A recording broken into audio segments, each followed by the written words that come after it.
Alright, no one likes YouTube intros, so let's just get right into the data, and some of these are going to surprise you, so make sure you stick around. But we're starting off today with Grand Theft Auto 4, because it really highlights a point that I want to make that becomes a recurring theme across this whole generation of games. Rockstar, curiously, opted for an uncapped frame rate in this title, resulting in wildly inconsistent performance. But a 30 FPS cap wouldn't have saved things, as you can see it's routinely under that target.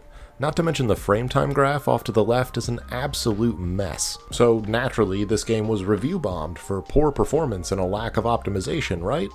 Well, not exactly. It's the highest rated Xbox 360 game of all time, an unprecedented score of 98 on Metacritic. That makes it the fourth highest rated video game of all time. And yes, we're talking about the original versions exclusive to consoles. Think about that for a second. Can you imagine if GTA 6 released today as a console exclusive for the first year and had an uncapped performance that ranged from 20 to 40 FPS with frame time issues and stutters?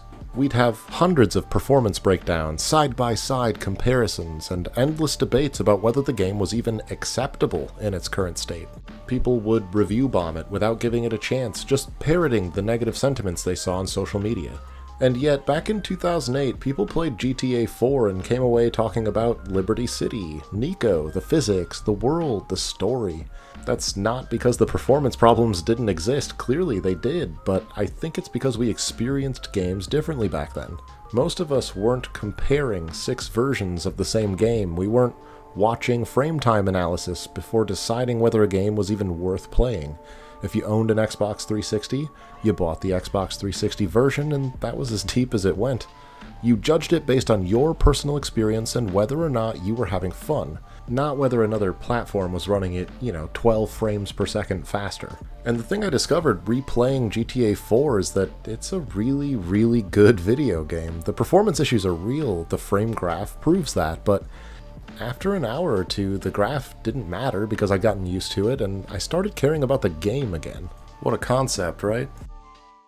Dragon Age Origins is another great example of this first point that I'm trying to make in our discussion. It's another basically universally beloved title across all platforms, and my personal favorite single-player game of the entire 7th generation. And after that initial performance hiccup while it was loading in assets, I was kind of surprised to see some perfectly flat lines. For a brief moment, I was like, maybe I was misremembering the performance issues I had in this game. And the game does do fine in these areas without a lot going on, but those first few spell effects and everything started to come undone, as the characteristic stuttering of 7th generation RPGs that we all know and love from Bethesda and BioWare titles started to show up. And then the 360 just buckles as soon as you get into combat with a bunch of NPCs or enter cutscenes with a player character that has aura effects on them. Sometimes there's like a full 1-second delay before your character model will pop into the cutscene, and yet I absolutely love it. And so again, despite what modern standards would label as abysmal performance, it doesn't do much to diminish what is otherwise an absolutely amazing game.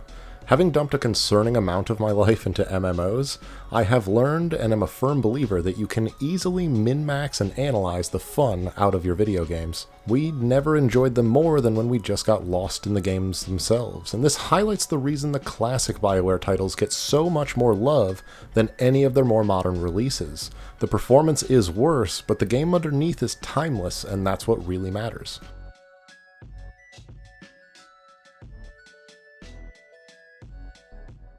Now, one interesting thing that I found when I was doing my testing is that my memory of certain games' performance issues did not actually align with reality, and Skyrim is a really good example of that. When you think of Skyrim, especially the older console versions of Skyrim, you probably envision stuttery performance and low frame rates. I know I did. But nah man, this is a buttery smooth 30 FPS almost the entire time I was playing it. There were stutters, yes, but they're super rare, but that doesn't mean there's not a cost to playing it on Xbox 360. And if you look close, it's pretty obvious what they are. Texture quality and resolution is scaled way back, as is the draw distance and level of detail. You can see as we crest the hill here, the number of objects has been severely reduced. There's like 7 trees out there, and no grass until you get super close. And none of the objects, other than like a low resolution shadow on your character, have any shadows whatsoever, it appears. So it does make the world feel a little flat compared to other versions of the game. But you can't really argue with a stable 30 FPS. I mean, they hit their target here. I was actually so surprised that I wanted to put it under more stress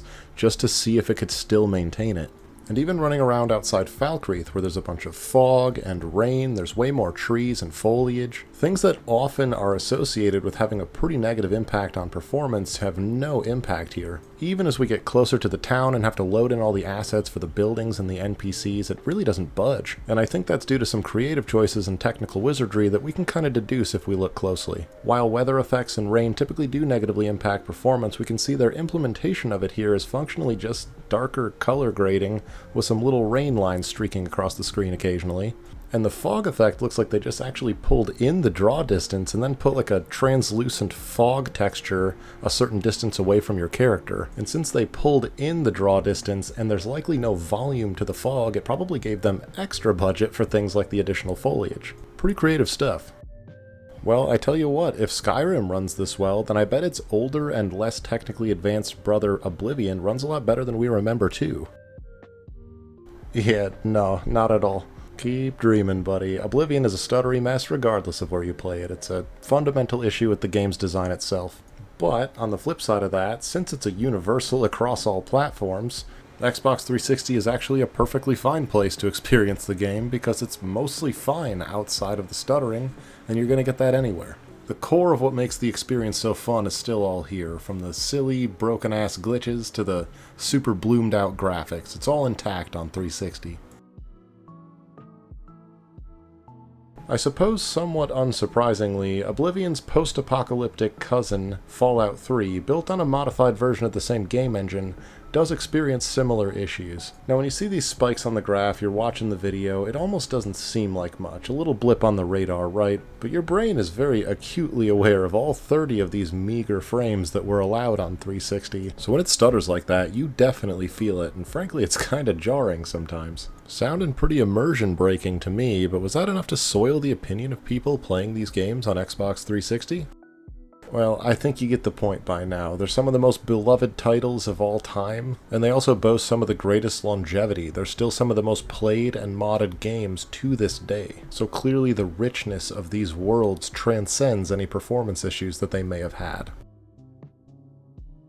And that sentiment is certainly not unique to just 7th gen Bethesda games. Mass Effect, at least the original trilogy released on Xbox 360, is in my personal Hall of Fame of RPGs, and I know I'm not alone in thinking that. And yet, just like those Bethesda RPGs, just like the other BioWare title, Dragon Age Origins, that we saw earlier, frame rate in cutscenes is all over the place, we've got frame time delivery issues and stuttering. And yet, again, it doesn't matter. There's a huge part of me that just desperately misses this era of gaming, and I know a lot of you are probably feeling that too. We got so many bangers, and even though they had some performance issues like you're seeing, it was also an era where companies like Rockstar and Bethesda and BioWare were routinely dropping all-time great titles, and with incredible frequency and consistency. This was a golden age of gaming. I mean, BioWare released the incredibly deep and rich worlds of Mass Effect and Dragon Age Origins less than 2 years apart. And there was only 5 years between Grand Theft Auto 4 and 5 and The Elder Scrolls Oblivion and Skyrim.